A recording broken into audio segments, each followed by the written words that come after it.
Hola, yo soy Antonio Pérez y esto es Full Stack Podcast, tu podcast de programación y desarrollo.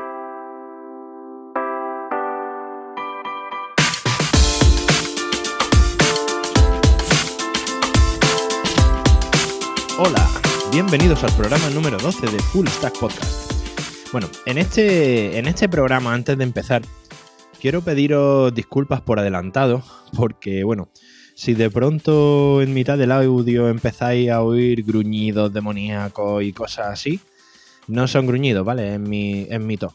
No sé si sabéis que los almerienses tenemos una característica y es que a menos de 20 grados empezamos a sufrir una transformación que poco a poco nos va enfermando y al final nos convierte en caminantes blancos. Así que bueno, es lo que vamos. De todas formas, estoy aquí equipado con toda clase de tisana y remedios de la abuela para intentar que mi voz suene dulce y aterciopelada, cual niño de San Ildefonso. Pero bueno, solamente deciros eso, que tengo la garganta hecha polvo y que seguramente en el programa de hoy se escucharán ruidos muy extraños. Espero me lo podáis perdonar. Bueno, hoy vamos a hablar de Angular. Angular es un framework de JavaScript. Sí, JavaScript, yo hablando de JavaScript. Bueno, Angular es un framework de frontend que seguramente muchos de vosotros ya conoceréis. Incluso bastantes de vosotros me atrevería a decir que seguramente habréis trabajado algo con Angular, si no es así. Y si os gusta el frontend, es uno de los que yo personalmente lo recomiendo muchísimo, es con el que yo trabajo en frontend. Aunque sea un framework de JavaScript, realmente no trabajamos directamente con JavaScript, sino con una especie de wrapper que se llama TypeScript. TypeScript es bastante más sencillo de trabajar que JavaScript. JavaScript es el orco de los lenguajes de programación junto con PHP y pues bueno, se necesita de otros lenguajes que te ayuden a programar sin querer cortarte las venas cada 10 minutos. Entonces, bueno, para eso precisamente está TypeScript. Bien, TypeScript, este lenguaje es mucho más sencillo. Como ya he dicho, es un lenguaje que es bastante más sencillo y al final la sintaxis también es bastante parecida, recuerda muchísimo a la de JavaScript.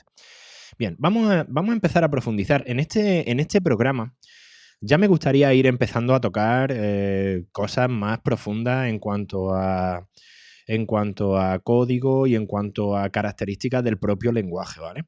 Entonces, en este programa sí que vamos a hablar ya vamos a ir empezando a meter un poquito más de chicha. O sea, vamos a empezar a meter ya contenido más específico y más técnico.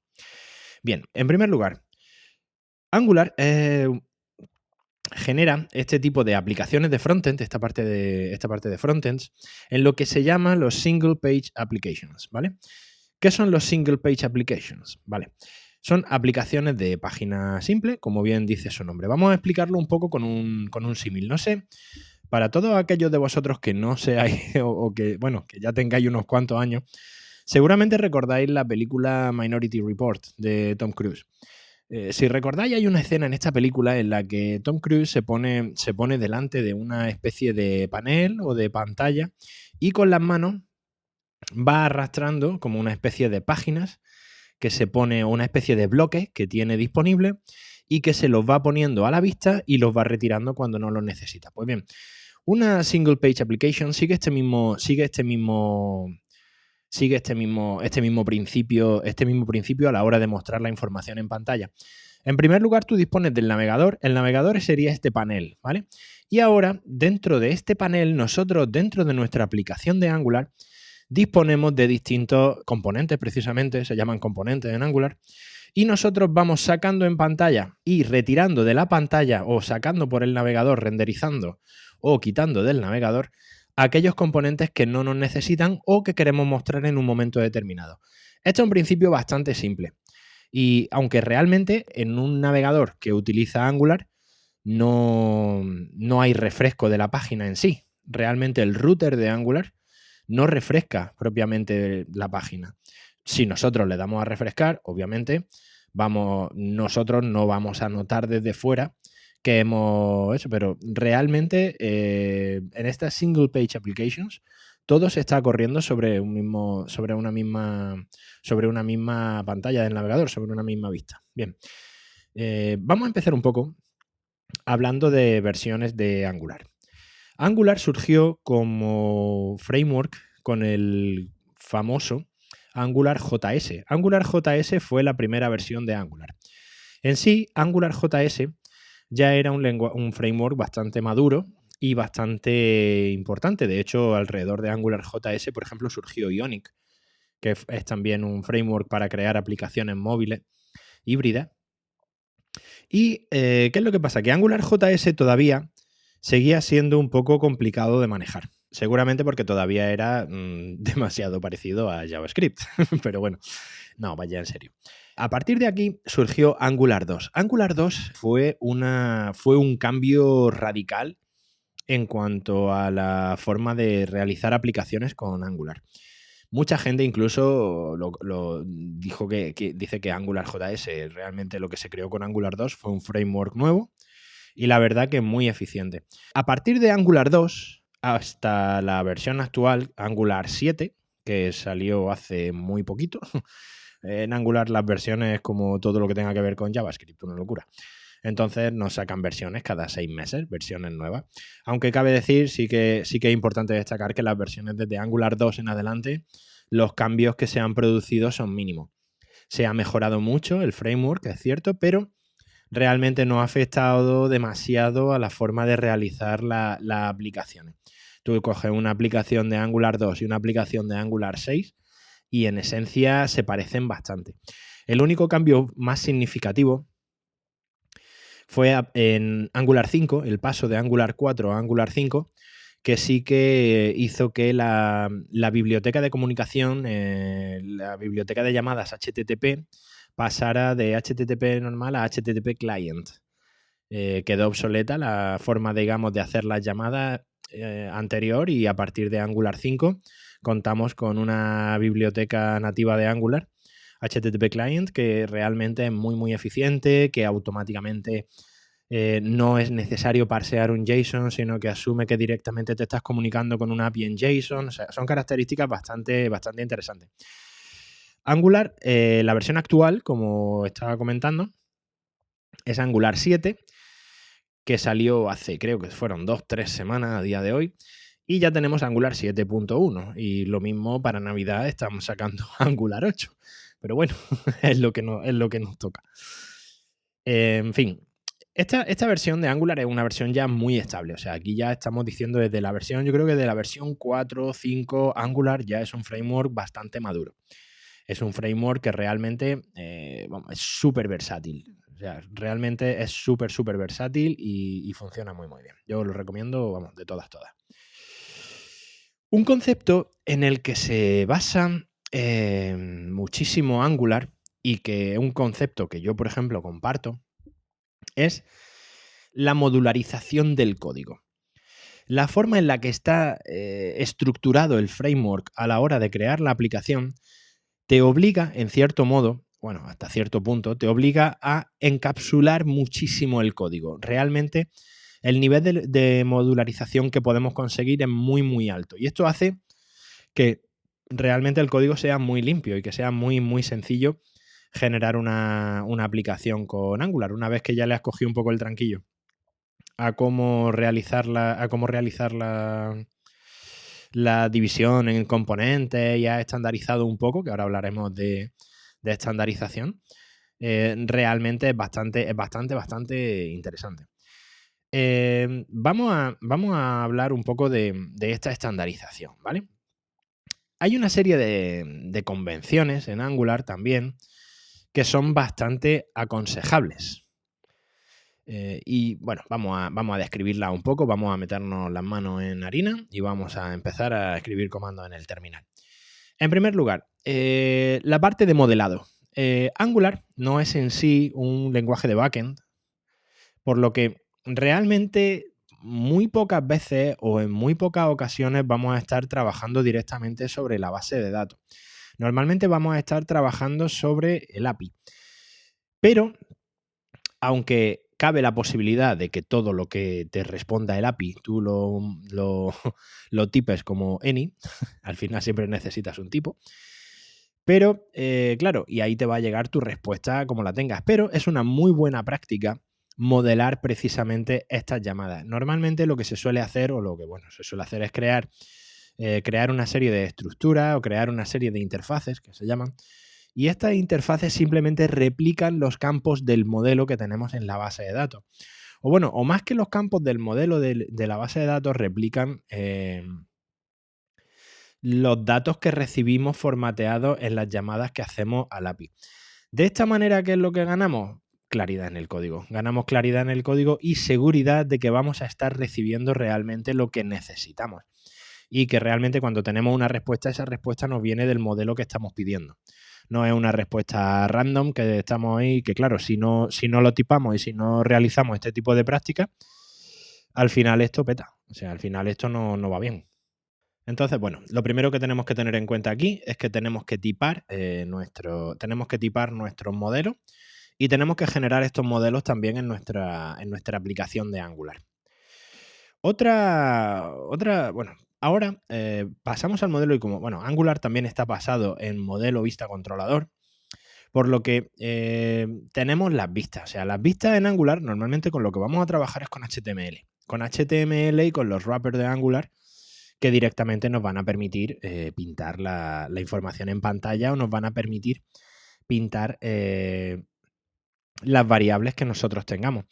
En cuanto a la vista, hay una cosa que ahora veremos un poquito más en profundidad, pero hay una cosa súper interesante en Angular y es que, claro, con estas ventajas que tenemos con JavaScript, que con todo lo que yo lo critico tiene muchísimas ventajas, este modelo de vista, al ser JavaScript, al ser un lenguaje orientado a eventos en lugar de un lenguaje, más que un lenguaje estructurado, lo que hace es que el refresco de las vistas o de los datos que tenemos en pantalla es totalmente automático. O sea, nosotros no tenemos que estar haciendo llamadas under the hood, como dicen los americanos, para actualizar los valores, sino que imaginad que vosotros habéis fijado que hay muchísimas webs en las que, por ejemplo, algo tan tonto como que vosotros estáis seleccionando los parámetros estáis en una tienda online, ¿no? Y directamente estáis seleccionando los distintos parámetros de vuestra compra y conforme vais haciendo clic en cada una de las características, automáticamente va cambiando el precio, van cambiando los gastos de envío, todos esos números. Claro, si no trabajáramos con JavaScript, eso sería poco menos que imposible. O sea, no imposible, pero sería un follón. La verdad que habría que montar un follón bastante importante. Otra cosa importante con respecto a las vistas de Angular es que cuenta con unos frameworks, realmente no Angular en sí, pero ya hay unos frameworks de frontend bastante sólidos y Angular de hecho se integra súper bien con ellos. Sobre todo vamos a destacar dos, ¿no? Que son quizás los más utilizados. Por una parte, todos habréis trabajado con Bootstrap. Bootstrap es simplemente un framework de componentes web y una librería, por ejemplo, de clases CSS que nos permiten de una forma muy rápida generar el CSS y el HTML de nuestras páginas.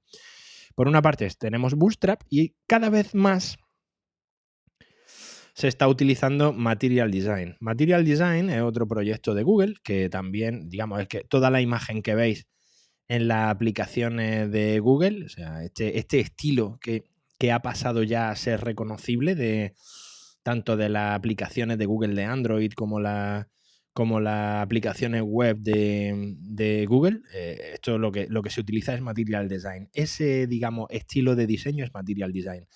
Y claro, al Angular también ser de Google y estar mantenido por Google, pues Angular se integra muy muy bien con Material Design. De hecho, antes, en las versiones anteriores de Angular, teníamos que instalar una librería que se llama Angular Material. Bueno, se sigue llamando Angular Material. Pero de un par de versiones a esta parte también ha salido el Angular CDK. El Angular CDK es como una capa de funcionalidad, una serie de componentes que digamos que no incluyen la parte de diseño, que la parte de diseño directamente la daría Angular Material, y la parte de Angular CDK lo que nos da son componentes con distintas funcionalidades. Cabe destacar, por ejemplo, en esta última versión de Angular, en Angular 7, se han introducido en el CDK de Angular, se han introducido dos funciones que realmente son súper interesantes y que a menudo, aunque a menudo las estáis viendo en muchas aplicaciones móviles, para los desarrolladores web son una pesadilla. Cada vez que hemos tenido que hacer algo así, siempre has tenido que tirar de algún plugin o hemos tenido que tirar de algún proyecto de código abierto en GitHub o algo así. Una de ellas es el scroll virtual.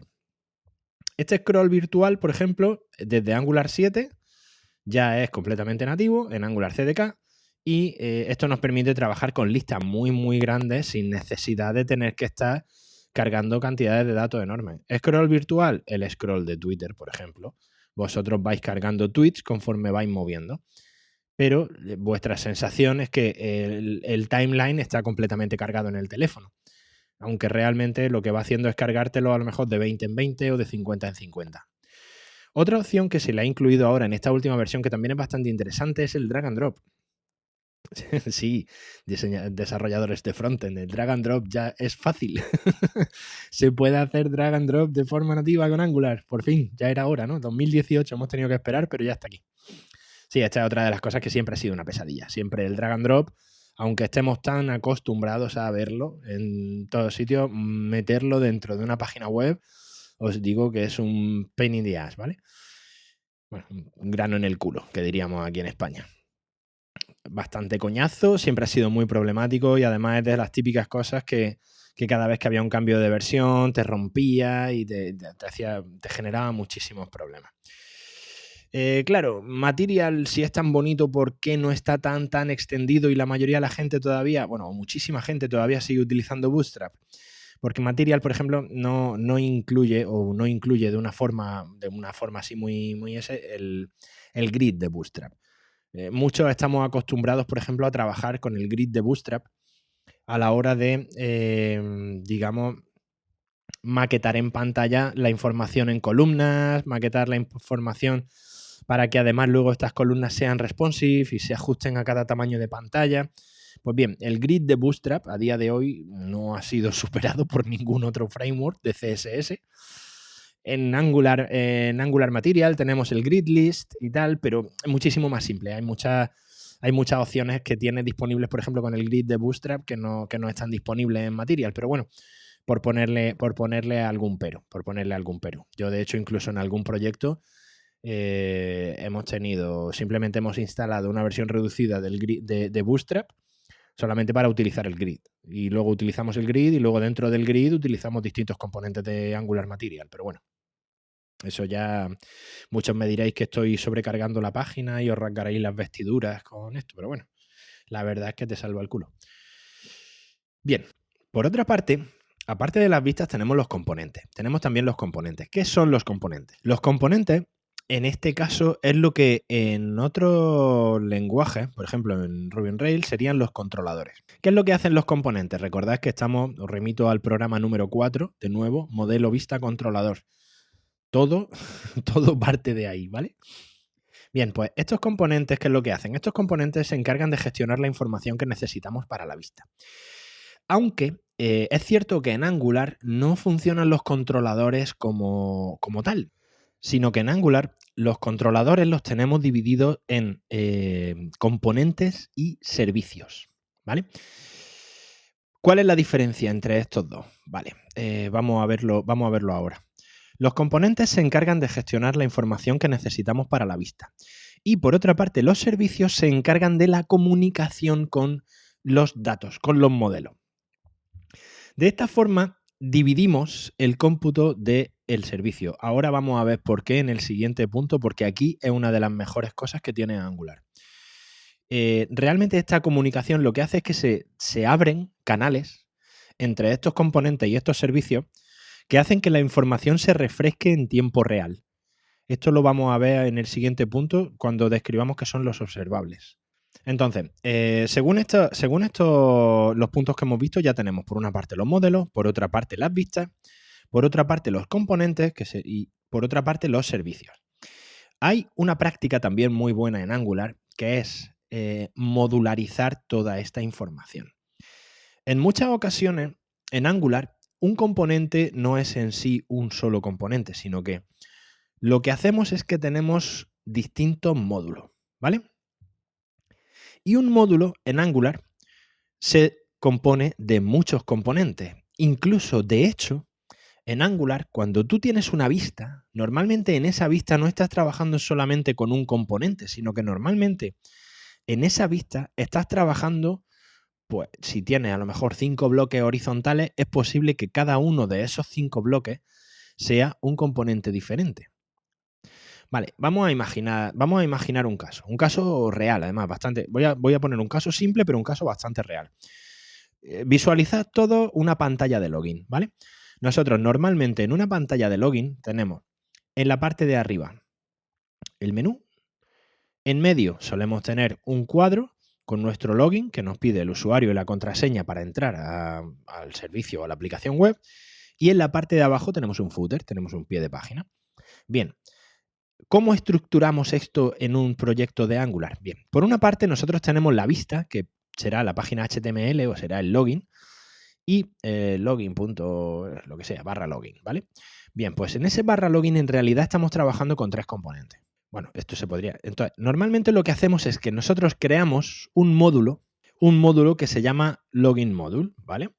Creamos este módulo de login y en este módulo de login nosotros creamos esta vista y creamos, no sería técnicamente así, pero bueno, para que me entendáis, creamos estos 3 componentes. En primer lugar, creamos un componente con su vista asociada, que sería el menú superior. Creamos otro componente con su vista, otro archivo HTML diferente, que sería el cuadradito del login. Y creamos otra vista con su HTML independiente, que sería el footer. Y ahora creamos otra vista HTML independiente con su propio componente, que sería el conjunto de todo el login. Con lo cual, cuando se renderiza esta vista, lo que hace esta vista es que carga estos 3 componentes que ya tenemos nosotros funcionando por detrás y se renderiza cada uno de ellos de forma independiente. De forma que cuando nosotros hacemos clic, por ejemplo, en el usuario para introducir el correo y la contraseña y luego hacemos clic en el enviar, realmente ahí estamos trabajando sobre el componente de login, totalmente independiente. Ese componente además puede estar comunicándose con un servicio que no tiene nada que ver con los servicios que pueda estar utilizando el footer o que pueda estar utilizando la cabecera. Si nosotros hacemos clic en el menú superior, normalmente estamos trabajando sobre otro componente totalmente distinto, con sus propios servicios, con su propio HTML. Solo que luego los unificamos en vistas. Fijaros que aquí lo que estamos haciendo es la estructura de Angular es mucho como un árbol de componentes. Normalmente tenemos módulos. Módulos pueden incluir a otros módulos, ¿vale? Pero este módulo de login, imaginad que tenemos un componente padre que sería la vista completa del login. Y ese componente padre lo que está haciendo es que está tirando de 3 componentes hijos. El componente del menú superior, el componente del footer y el componente del login. Realmente esto que acabo de hacer, muchos me estaréis diciendo, pero es que eso no se hace así, Antonio. Efectivamente, no se hace así. Porque nosotros, precisamente una de las potencias que tiene Angular es que podamos trabajar dentro de la misma vista con distintos módulos, porque lo que normalmente vamos a tener un módulo que será el módulo Navigation, el Navigation Module, otro módulo que será el Footer Module y otro módulo que será el Login Module. Con lo cual, dentro de una sola pantalla estamos trabajando con 3 módulos diferentes. ¿Cuál es la gran ventaja de esto? Si nosotros hacemos clic y nos vamos a la página sobre nosotros, por ejemplo, tanto el módulo del Navigation, el menú superior, como el módulo del footer siguen estando en el mismo sitio. Lo único que se recarga es el componente de la parte central, que ya está cargando otro módulo con sus propios componentes. Fijaros el nivel de modularización que podemos conseguir con esto. Estoy poniendo un ejemplo de lo más simple, que es una pantalla de login. Una pantalla de login apenas tiene nada. Ahora visualizad, por ejemplo, una página web cualquiera, una tienda online en la que vosotros estáis trabajando con un módulo que se queda fijo en la parte derecha, que te está mostrando el carrito de la compra y que no se separa de ti conforme te vas moviendo. Otro módulo que te va mostrando información de los productos. Otro módulo que te va cargando, otro módulo justo debajo donde te está mostrando las redes sociales. Otro componente, o sea, hay muchísima flexibilidad en esta arquitectura. Explicaros esto así sin enseñaros código es un poco complicado. Espero que esté quedando bastante claro, pero realmente esta es una de las cosas que hacen que Angular sea súper potente, porque además, imaginad, esto es súper eficiente, no tenemos que recargar la página, no tenemos que recargar de nuevo ni el pie ni la cabecera, solamente tenemos que recargar los componentes que cambian dentro de una vista. Eso es optimizar muchísimo el funcionamiento de una web. Bien, vamos a ver otro de estos elementos que nos hacen la vida muchísimo más fácil en Angular. Ahora vamos a hablar de los observables. Bien. ¿Qué es un observable? Bien, si recordáis, JavaScript funciona de manera asíncrona. JavaScript no sigue un flujo como un programa estructurado clásico, sino que JavaScript funciona en muchos hilos de forma nativa. Bueno, quizá no sea técnicamente lo más exacto, pero bueno, para que me entendáis. Entonces, ¿qué es lo que hace un observable? Bien, muchas veces cuando nosotros renderizamos una vista, estamos trabajando sobre un API. Cuando trabajamos sobre un API, hay una serie de valores que nos tardan en llegar. O sea, nosotros nos metemos en la página de un producto. Claro, ahí hacemos una llamada al API y tenemos que descargarnos la imagen del producto, descargarnos su precio. Ese precio además tenemos que hacer una serie de cálculos. Tenemos que descargarnos también la información y tenemos que ir pintando toda esa información en pantalla. Bien, toda esa información nos llega del API. ¿Qué es lo que hace el observable? Bien, tú desde el componente te suscribes a un método del servicio. Recordad, el componente es el que gestiona la información y el servicio el que comunica. Y en el servicio tú defines un observable. Este observable es un canal que se queda abierto con el API. Cualquier modificación de los valores a los que tú estés suscrito del observable te va a cambiar la información en pantalla de forma directa, sin que tú tengas que hacer nada en tiempo real. Esto es lo que hace que cuando tú, por ejemplo, cambias de una unidad a 2 unidades de producto que vas comprando, automáticamente el precio se actualiza conforme tú haces clic en subir de 1 a 2. Esto en Angular se hace con observable. Muchos me diréis, eso entonces es como las promesas de JavaScript, ¿no? No exactamente. Una promesa de JavaScript es una llamada que te devuelve información de manera asíncrona, es cierto. Pero realmente esta promesa solamente nos envía un valor. Es como, yo te voy a hacer una llamada y tú cuando puedas, sírveme esta información, que es también lo que hace un observable. Pero una promesa, en cuanto nos ha enviado la información, se cierra automáticamente. Esa promesa ya ha cumplido su cometido, ya nos ha enviado el valor y ya se cierra y ya tendríamos que hacer otra llamada para actualizar ese valor. Con los observables no. Con los observables la gran diferencia con respecto a las promesas es que el canal se queda abierto. El canal continuamente, si ese valor que nosotros estamos pidiendo se actualiza, automáticamente se nos va a actualizar a nosotros también en el componente y se nos va a actualizar también en la vista. Claro, ¿esto qué es lo que nos permite? Que nosotros, por ejemplo, podemos renderizar vistas sin haber recibido aún la información. Ojo, esto parece que no, pero realmente mejora muchísimo la experiencia del usuario. Tú haces clic en una página y tú directamente la página se te abre y te empieza a cargar cada uno de los componentes de forma totalmente independiente, de forma totalmente asíncrona. Con lo cual, claro, tú tienes la gran ventaja de que estás pintando información en la pantalla desde el primer milisegundo. Esto es una de las cosas que hacen que la navegación web a día de hoy sea mucho, mucho más fluida. Entonces, claro, esto es observable, imaginad. O sea, tenemos un canal abierto que automáticamente nos va a actualizar la información. Bien, para estos observables hay una convención, una buena práctica, que es que los observables, al final de una variable que sea un observable, normalmente le ponemos un símbolo de dólar. De esa forma, de manera visual, sabemos lo que es una variable que está almacenada en memoria y lo que es un observable, ¿vale? Este observable simplemente, pues, bueno, ya lo hemos explicado.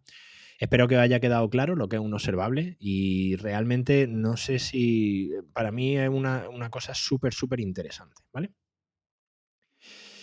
Un giro más de tuerca, otra capacidad que tiene Angular, otra característica que a mí, por ejemplo, me encanta, es el tema de los resolvers. ¿Qué es un resolver? Vale. Imaginad lo que estábamos hablando de los observables, ¿vale? Bien, estos observables muchas veces pasa que cuando tú abres una página, de pronto se te carga la página, pero todos los valores aparecen en blanco. Bien, pues esto hasta que recibes la información, y cuando recibes la información del servidor del observable, como es información asíncrona, tú puedes recibir esta información un segundo después de que se cargue la página. Pues ese segundo después se te van a actualizar los valores.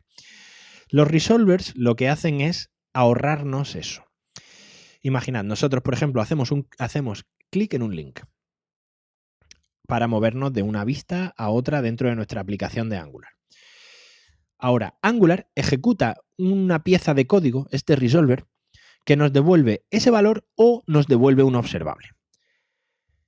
Este observable, si conocéis un poquito cómo funciona la estructura de un componente de Angular, este resolver lo podemos tratar directamente en el constructor del componente o en la función especial de Angular, la función ngOnInit.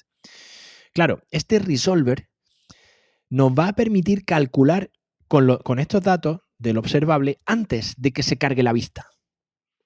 Con lo cual, una vez que hemos recibido los datos, la vista ya se va a cargar totalmente completa. Esto nos va a evitar problemas de asincronía. Esto son herramientas, al final todas estas herramientas son herramientas que tiene Angular que nos permiten gestionar esta asincronía de una forma muy eficiente y de una forma que realmente sea totalmente independiente al usuario, ¿vale? Bien. Este tema de los resolvers, echadle un vistazo si no lo conocíais o si no lo conocéis o si no habéis trabajado con resolvers, es una cosa bastante interesante. Se utiliza mucho, por ejemplo, cuando en las páginas de carga dinámica, por ejemplo, cuando estáis en este tipo de rutas, no sé si habréis trabajado muchos con ellas, este tipo de rutas en las que tú haces clic, por ejemplo, en un producto y en la propia ruta tú tienes el ID del producto y antes de cargar la vista haces la llamada para cargar la información del producto. Pues bien, este resolver, por ejemplo, te permite, antes de cargar la vista, ver cuál es el ID y realizar la llamada al API antes de cargar la propia vista, con lo cual ahí ya estamos haciendo que el proceso sea más eficiente que si tenemos que coger esta ID del producto al que nos estamos yendo una vez que la vista ya se ha cargado. Una diferencia, es un pequeño matiz, pero un pequeño matiz súper útil. Es un pequeño matiz que hace que nuestra aplicación vaya más fluida. Todo esto nos ayuda muchísimo. Todo este tipo de cosas simplemente hacen que nuestra aplicación funcione mejor. Ya está, no hay más historia. Bien, otra característica que a mí, por ejemplo, me gusta bastante de Angular es los elementos de Angular. Esto es algo que se introdujo en Angular 6. Y es algo que todavía a día de hoy en Angular 7 ya está bastante mejorado, pero que todavía tiene un largo recorrido. ¿Qué son estos Angular Elements? Bien, estos Angular Elements son componentes web. Últimamente están funcionando bastante componentes web, que son componentes de tipo plugin, por ejemplo, como tipo los plugins de WordPress, ¿vale? Un trozo de código o pequeñas partes de una aplicación que tú simplemente lo puedes convertir en este componente web o en este elemento de Angular y utilizarlo en otros proyectos, simplemente. O sea, imaginad el login del que estábamos hablando antes, ¿vale? Pues imaginad que nos hacemos este elemento de login. Y este elemento de login simplemente Yo lo que hago es, una vez que tengo mi componente web, mi elemento, mi Angular Element, con mi login, yo simplemente tengo ese login como un componente externo y ese componente externo simplemente lo meto en todos los proyectos que yo haga. Estos componentes externos además tienen la ventaja de que se cargan directamente en el DOM y claro, esto aquí realmente está dándonos también una potencia ya de generar plugins para nuestro código. Es un sistema o el propio menú superior que tenemos. Imaginad que tenemos un menú que nos gusta mucho, que siempre queremos utilizar el menú y no queremos andar copiando y pegando código. Vale, pues simplemente nuestro menú que ya tenemos hecho, lo convertimos en un elemento y ese elemento luego simplemente lo importamos en los proyectos en los que trabajamos. Así de fácil y así de simple. Echarle un vistazo, es bastante interesante el tema este de los Angular Elements, aunque como ya os digo, todavía está un pelín verde y le queda bastante recorrido. Todavía no son todos los fáciles de gestionar y de crear que deberían, pero bueno, se han dado pasos bastante importantes. Otra característica súper interesante de Angular, que últimamente también incorporan bastante frameworks de frontend, como es React, por ejemplo, es la posibilidad de crear web apps progresivas, ¿vale? Este tema que está tan de moda ahora, las Progressive Web Apps. Estos son simplemente aplicaciones web que podemos convertir en aplicaciones nativas, nativas. Podemos convertir en aplicaciones o que funcionen como una aplicación dentro de nuestro móvil. Claro, aquí no tenemos ni que registrarla en el App Store ni en el Play Store, sino que es una página web que directamente se instala en el móvil como si fuera una aplicación. Esto, claro, mejora muchísimo la experiencia de usuario. Funciona como a nivel de usuario. El usuario es como si estuviera manejando una aplicación de su móvil, aunque en realidad lo que está trabajando es con una app web que está instalada. Claro, esto nos permite también poder trabajar offline, poder recibir notificaciones push. Y lo bueno es que realmente la creación de estas web apps progresivas en Angular es súper fácil, es muy sencilla. O sea, realmente es prácticamente añadirle un módulo a tu aplicación de Angular. Creo que incluso está hecho como uno de los Angular Elements que hemos hablado antes, pero bueno. Es tan sencillo como añadir esta librería. En el caso de Angular hay que añadir la librería PWA de Progressive Web Apps. Y realmente ya te convierte esa aplicación en la que estás trabajando, el propio CLI, te lo convierte te lo convierte en una aplicación web progresiva, que ya directamente puede funcionar. Ahora mismo no va a tener ninguna funcionalidad, realmente no va a servir para nada, pero tú tienes una web app progresiva. Bien, estas web apps progresivas, ¿por qué están cogiendo tanto renombre ahora? ¿Por qué están tan de moda? Porque básicamente es un service worker. Estos service workers no estaban soportados por todos los navegadores, pero desde que hace un par de años o 3, no recuerdo exactamente cuándo, Safari empezó a admitir estos service workers, claro, ya puedes utilizar, ya que es lo que pasa, que puedes meterlas en el iPhone, ya no es... si tú puedes hacer aplicaciones web que no puedes instalar en un iPhone, pues no tiene demasiado sentido. Pero ya sí que se pueden instalar en un iPhone, con lo cual, claro, es una forma también, si realmente tu aplicación no es demasiado compleja, no tienes que meter demasiada lógica y no necesitas una aplicación nativa, puede ser una primera versión beta bastante interesante. Para hacer una maquetación, una beta o cualquier cosa, realmente hacer una aplicación, una web app progresiva es bastante interesante. Y luego hacer el deploy de este tipo de aplicaciones también es bastante sencillo. Tan solo necesitas subirla a un servicio tipo Firebase o un servicio como Amplify de Amazon Web Services.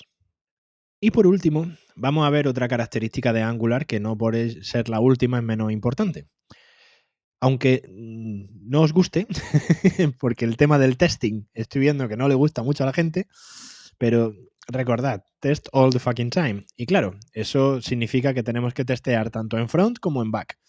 Bien, Angular es el framework que a día de hoy quizá integra mejor el testing de todo. Yo, de los que he visto, el que mejor integra los tests es Angular. Angular utiliza, por ejemplo, el framework Jasmine, que es un framework de lo que hablamos, si recordáis, en el programa de Test Driven Development. Bueno, hablamos también del Behavior Driven Development. Pues bien, Jasmine es un framework que se basa en este BDD, en este Behavior Driven Development, para realizar los tests. Si alguno, como yo, tenéis experiencia con Rails, es como si estuvierais utilizando la gema RSpec con Shoulder. Es una fusión de las dos. O sea, realmente es que los comandos son iguales, la sintaxis es prácticamente igual, tienes el describe, tienes el it, tienes el should. O sea, realmente muchos de los tests que haces para Rails con RSpec y con Shoulder es prácticamente lo mismo generar los tests con Jasmine. Está muy bien integrado en el framework, está muy bien integrado. Y para correr estos tests, por ejemplo, Angular te incorpora también Karma JS. Karma JS es un test runner. Este test runner lo que hace, de hecho, ha sido desarrollado por el propio equipo de Angular y nos permite trabajar, generar toda la forma de correr los tests a la que estamos acostumbrados desde la consola. O sea, realmente podemos correr todos los tests que tengamos en Jasmine, en nuestro proyecto de Angular. Simplemente escribimos en la línea de comandos ng-test, ng-test y se corren los tests que tengamos definidos para nuestra aplicación. Es muy sencillo de manejar, es muy sencillo de hacer. Lo difícil es hacer buenos tests. Recordad, los tests son súper importantes. Si no estáis haciendo testing en una aplicación, tenéis que hacerlo. Sé que es un coñazo, sé que es desagradable, sé que me vais a odiar, pero tenéis que hacerlo. No queda otra. Lo siento, no todo van a ser buenas noticias.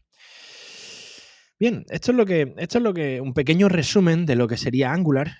Como veis, ya me he puesto a explicar cosas un poquito más de ya en este programa. Sí que es recomendable que tengáis cierta experiencia manejando quizá algún framework de frontend, porque muchas de las cosas de las que he entrado ya tienen un poco más de complejidad técnica. Ya son conceptos que el tiempo va dando, pero que realmente es bastante sencillo. Luego, a la hora de aplicarlo, una vez que has cogido un poco la mecánica de cómo funciona todo esto, lo ves, es muy, muy sencillo. Y, cómo no, vamos a pasar a la herramienta de la semana.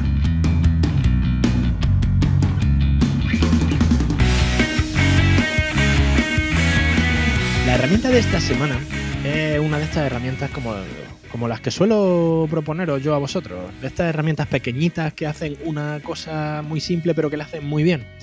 Bien, pues se trata de Dash. Dash realmente es un sistema de consulta dentro de los lenguajes de programación que, si no lo tenéis, instaladlo ya. Porque realmente Dash lo único que hace es, tú estás programando o abres un archivo de código y simplemente te pones encima de una función o del nombre de una función del lenguaje. Suele funcionar en casi todos los frameworks o en casi todos los IDEs con control H. Pulsas control H y control H te abre directamente una ventanita de Dash donde coge esa función, te la explica totalmente, te pone ejemplos, para qué se utiliza, qué parámetro admite. El sistema de documentación de Dash es buenísimo y súper sencillo de manejar. O sea, es que directamente lo estás haciendo conforme estás trabajando y conforme estás moviéndote por el código, directamente te pones encima del nombre de la función, pum, control H. Hombre, si es un método que has descrito tú, lógicamente no va a estar en Dash. Pero muchos de los métodos que son de librerías nativas de cada uno de los lenguajes, muchos no, todos, vienen perfectamente descritos. Yo la utilizo muchísimo y para muchas cosas, sobre todo cuando estás cogiendo un código que no es tuyo. Y lógicamente hay muchas veces que la gente utiliza funciones diferentes a las que normalmente utilizas tú. Y hay funciones que de pronto te pones delante y dices, ¿esto qué es lo que es? ¿No? Como decimos por aquí. Pues directamente control H sobre esa palabra y Dash te abre una ventanita que te explica exactamente todo lo que hace eso. Súper cómodo. Si no lo tenéis, corred a instalarlo. Y bueno, vamos a dejar por hoy el programa. Quizás estemos volviendo a una duración un poquito más normal. Aunque vosotros me veáis tan animado, que sepáis que he tenido que parar la grabación varias veces.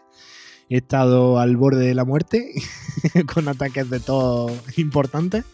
Incluso creo que he atisbado la luz al final del túnel en algún momento. Pero bueno, no, me he quedado aquí. Me he quedado aquí con vosotros, que seguramente se estará mejor. En fin, lo dicho, chicos, muchas gracias por estar ahí. Muchas gracias por haber escuchado un programa más de Full Stack Podcast. Os recuerdo los métodos de contacto. Tenéis mi página web, antonioperez.pro. Podéis contactarme por correo electrónico a info@antonioperez.pro. Y mi Twitter, que es donde más activo y donde seguramente me vais a encontrar más, es @apecano1978. Lo dicho, muchísimas gracias por estar ahí y nos vemos dentro de muy poquito. Hasta luego.